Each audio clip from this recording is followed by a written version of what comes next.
ఇంట్లో వండే కూరల రుచిని పెంచడానికి నేను వాడే కారం ఈ మసాలా కారం. ఎంత బావుంటుందంటే ఈ కారం కొంచెం వేసుకొని వండుకుంటే ఆ కూర రుచే మారిపోతుంది. అంత టేస్ట్‌గా ఉంటుంది. నేనైతే ఇంట్లోనే సిద్ధం చేసుకుంటాను ఈ మసాలా కారాన్ని. దీనికోసం అయితే ముందుగా నేనైతే ధనియాలైతే వేయించుకుంటాను. దాంట్లో కొంచెం జీలకర్ర కూడా వేసుకొని సిమ్‌లో పెట్టుకొని నీట్‌గా వేయించేసుకుంటాను. ఇలా మొత్తం చక్కగా వేయించుకోవాలి. ఇక్కడైతే ఇవి నీట్‌గా ఏగిపోయినాయి. చక్కగా ఏగినాయి చూడండి ఎంత బాగా ఏగిపోయినాయో.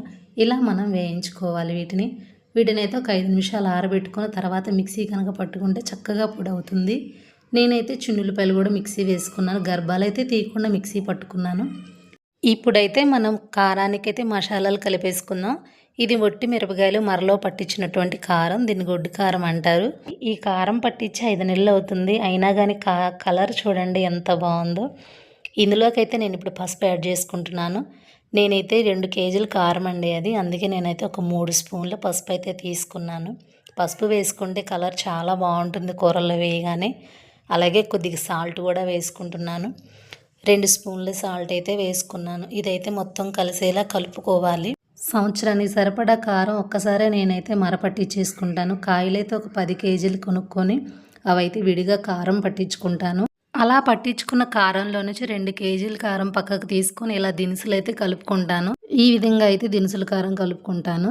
ఇలా అయితే చాలా బాగుంటుంది టేస్ట్. ఎందుకంటే ఒక నెల 2 నెలలే వస్తుంది కదా 2 కేజీల కారము. అప్పుడైతే ఫ్రెష్గా ఉంటుంది. స్మెల్ కూడా పోదు. చాలా బాగుంటుంది. ఇక్కడైతే మొత్తం కలిసిపోయింది. ముందుగా మిక్సీ పట్టుకున్న ధనియాలు జీలకర్ర పొడి ఉంది కదా అది కూడాను ఈ కారంలో వేసి మొత్తం కలిసేటట్టుగా కలుపుకోవాలి. ఇది కలుపుతుంటేనే ఎంత మంచి స్మెల్ వస్తుందంటే అసలు ఆ స్మెల్ చాలా బాగుంది. ఆ రూమ్ అంతా స్ప్రెడ్ అయిపోయింది నేను కలుపుతుంటే. అంత మంచి స్మెల్ వస్తుంది. ఇదే స్మెల్ మనం కూరల్లో వేసుకున్నా కూడా అలానే ఉంటుంది. అంత టేస్ట్గా ఉంటుంది. ఇక్కడైతే నేను చేతితో కలిపేస్తున్నాను. మంట పట్టకుండా ఉండటం కోసం ఈ కవర్ అయితే కట్టుకొని మొత్తం కలిపేసేసుకున్నాను. ఇలా కలుపుకోవడం వల్ల సమానంగా కలిసిపోతుంది. చూడండి ఇక్కడైతే మొత్తం ఇలా కలుపుకుంటుంటే ఎంత బాగుందో. కారం ఇక్కడైతే కలిసిపోయిందండి. చక్కగా కలిసిపోయింది. ఒకసారి చూడండి ఎంత బాగుందో. చాలా బాగుంది కదా. మీరు కూడా ఒకసారి ట్రై చేయండి. ఇంట్లో ప్రిపేర్ చేసుకుంటే చాలా బాగుంటుంది. ఈ గొడ్డు కారాన్ని అయితే మా అమ్మ నా కోసం మాచర్ల నుంచి తీసుకొచ్చింది. ప్రతిసారి కూడా నేను కారం అక్కడి నుంచే తెప్పించుకుంటాను. ఎందుకంటే అక్కడ కొంచెం ఘాటుగా ఉంటే మిరపకాయలు కారం కూడా చాలా టేస్ట్గా ఉంటుంది. ఇప్పుడు చూడండి మనం మిక్సీ పట్టుకున్న చిన్నులపాయలు ఉన్నాయి కదా అవి కూడా వేసుకొని ఈ కారానికి అయితే కలుపుకోవాలి. ఇదైతే కొంచెం జాగ్రత్తగా కలుపుకోవాలి. ఉండలు లేకుండా నీట్గా కలుపుకోవాలి. చేతితో చక్కగా నలుపుకొని కలుపుకుంటే చక్కగా కలిసిపోతుంది. అమ్మ వాళ్ళు తెచ్చిన కారం అలవాటు అవ్వడం వల్ల ఇక్కడైతే నేను ఒక్క కాయ కూడా కొనను. ఇప్పుడు అవసరమైనా కానీ అక్కడ నుంచే కాయలు తెప్పించుకొని లేదంటే కారం అన్నా తెప్పించుకొని మసాలాలు అయితే కలిపేసుకుంటాను. పిల్లలు చిన్నపిల్లలుగా ఉన్నప్పుడైతే నాకు అమ్మే దినుసుల కారం కూడా పట్టి పంపించేది. ఇప్పుడు పిల్లలు కొంచెం పెద్దవాళ్ళు అయ్యారు కదా అందుకే ఒట్టి గొడ్డు కారం పంపిస్తుంటే నేనైతే మాత్రం వీటిలో దినుసులు కలుపుకొని కారం అయితే ప్రిపేర్ చేసుకుంటున్నాను. చూసారా ఇక్కడైతే చిన్నులపాయలు కూడా కలిసిపోయినాయి. ఎక్కడ ఉండలు లేకుండా ఇట్లా మొత్తం కలుపుకోవాలి. మనం చూసుకోవాలి. ఉండలు కనుక ఉంటే మళ్ళీ కారం పాడైపోతుంది.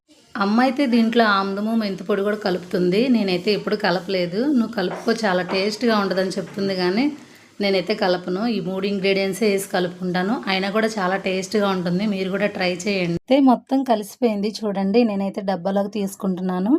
ఇట్లా మొత్తం డబ్బాలోకి అయితే ఒక డబ్బాలోకి తీసేసుకుంటాను. ఈ డబ్బాలో కారం కొద్దిగా ఇంకో చిన్న డబ్బాలోకి తీసుకొని నేనైతే వాడుకుంటాను. ఇలా డబ్బాలోకి తీయంగానే గట్టిగా మూత అయితే పెట్టొద్దు. ఒక 10 నిమిషాలు పావుగంట అయినా కానీ ఫ్రీగా వదిలేయాలి. ఎందుకంటే చిన్నులపాయలు కలిపాం కదా ఆ తేమ కొంచెం ఆరిపోతుంది. అప్పుడు ఒక నెల పాటు ఉన్నా కానీ కారం అయితే పాడవదు. చాలా బాగుంటుంది. టేస్ట్ కూడా అస్సలు మారిపోదు. నెల అయినా కానీ అంత బాగుంటుంది. ఇప్పుడైతే ఆ మిగిలిన కారాన్ని కూడా ఇంకో చిన్న డబ్బాలోకి అయితే నేనైతే తీసుకుంటున్నాను. ఇందాకైతే మనం ఆ గ్రీన్ కలర్ డబ్బా కారమే కదా పోసింది. ఇప్పుడైతే ఆ డబ్బాకి వచ్చింది. ఇంకో చిన్న డబ్బా కూడా వచ్చింది. ఎందుకంటే దినుసులు కలుపుకున్నాం కదా అందుకని ఇంకొక డబ్బా చిన్న డబ్బాకి ఎక్స్ట్రా వచ్చింది. చూసారా ఎంత బాగుందో. మీరు కూడా ఒకసారి ట్రై చేయండి. నచ్చితే లైక్ చేయండి, షేర్ చేయండి, సబ్స్క్రైబ్ చేయండి. నా ఛానల్ని సపోర్ట్ చేయండి ఫ్రెండ్స్. Bye friends.